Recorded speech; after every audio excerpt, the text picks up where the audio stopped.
Hey there, welcome back to our channel.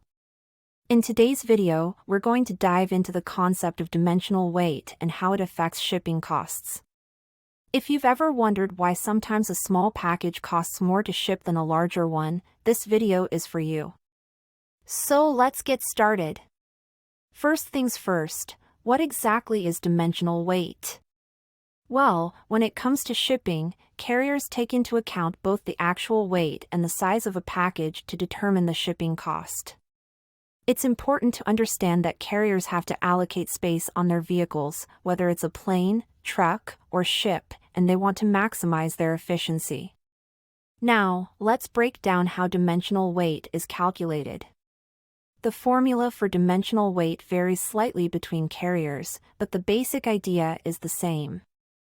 It involves measuring the length, width, and height of a package and multiplying them together to get the package's volume. Then, this volume is divided by a dimensional factor, often provided by the carrier, to obtain the dimensional weight. To give you a clearer understanding, let's consider an example. Suppose you have a package that is 20 inches long, 15 inches wide, and 10 inches high. You would multiply these dimensions together to get the package's volume, which in this case is 3,000 cubic inches. Then, let's say the dimensional factor provided by the carrier is 166 cubic inches per pound.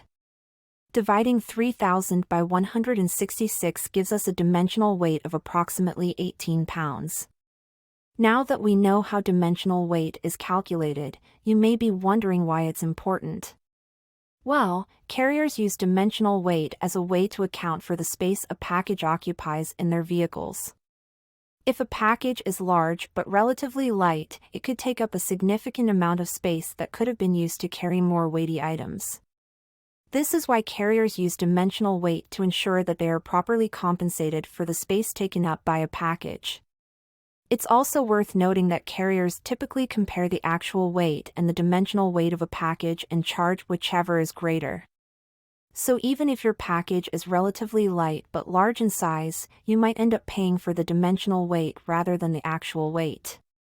To avoid any surprises when it comes to shipping costs, it's crucial to consider the dimensions of your packages when choosing a shipping service. If you have a small, heavy item, you may not have to worry much about dimensional weight. But if you're shipping larger items that are relatively light, be prepared for higher shipping costs due to dimensional weight calculations. Finally, keep in mind that different carriers may have different dimensional weight formulas and dimensional factors.